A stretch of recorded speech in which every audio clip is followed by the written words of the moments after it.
लव्य व्यवस्था। अध्याय 23 वचन 1 से 22। पर्वों के विधियाँ।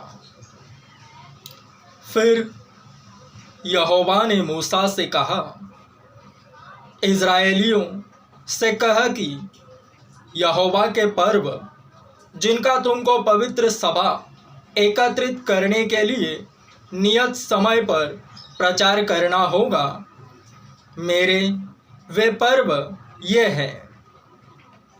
6 दिन कामकाज किया जाए, पर 7वां दिन परम विश्राम का और पवित्र सभा का दिन है।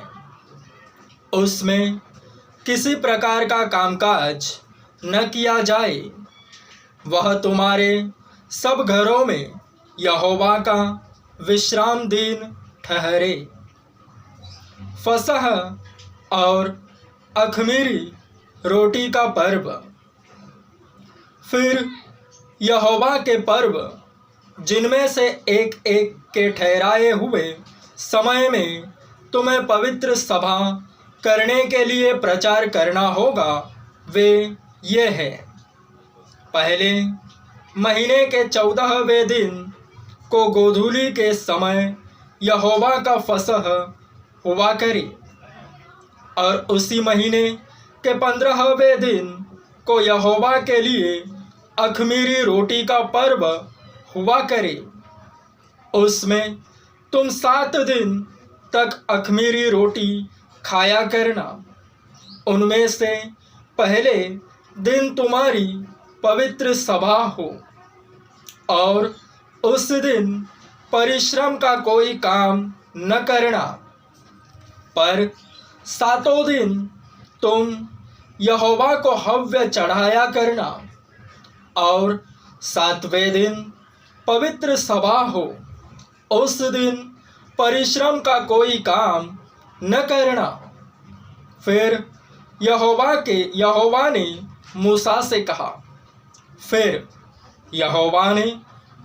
से कहा, इज़राइलियों से कह कि जब तुम उस देश में प्रवेश करो जिसे यहोवा तुम्हें देता है, और उसमें के खेत काटो, तब अपने अपने पके खेत की पहली उपज का पूला याजक के पास ले आया करना, और वह उस पूले को यहोवा के सामने हिलाए कि वह तुम्हारे निमित्त ग्रहण किया जाए।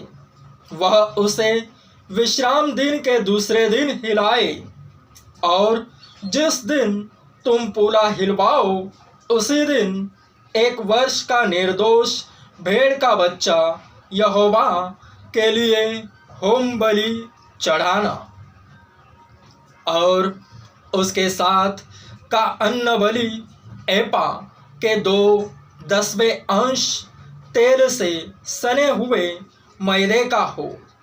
वह सुखदायक सुगंध के लिए यहोवा का हव्य हो, और उसके साथ का अर्घहीन भर की 1/4 दाख मधु हो।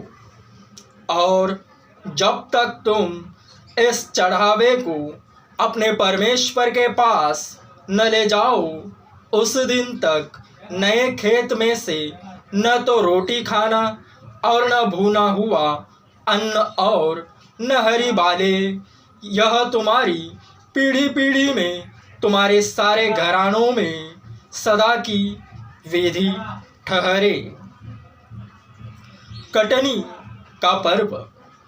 फिर उस विश्राम दिन के दूसरे दिन से, अर्थात जिस दिन तुम हिलाई जाने वाली भेंट के पूले को लाओगे, उसी दिन से पूरे 7 विश्राम दिन गिन लेना।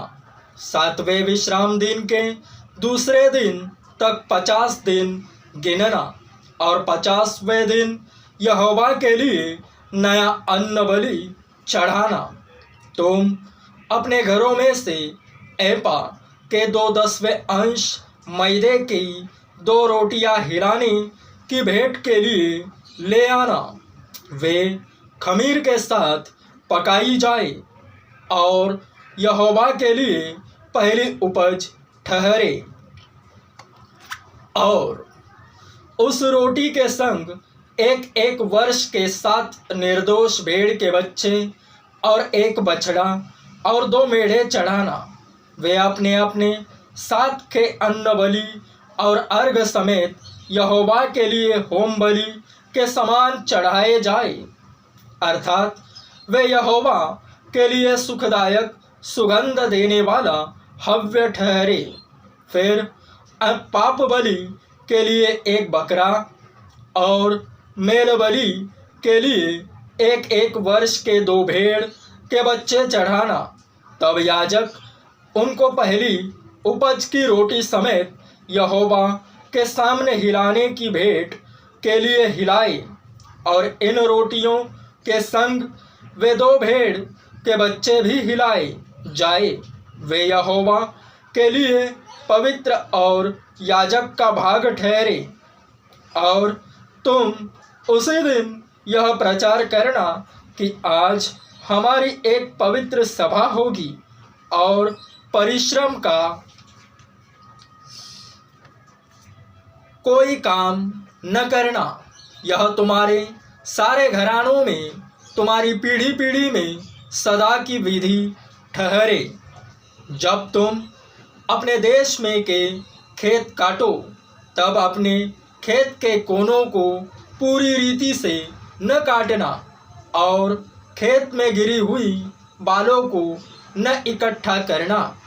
उसे दीनहीन और परदेशी के लिए छोड़ देना। मैं तुम्हारा परमेश्वर यहोवा हूँ।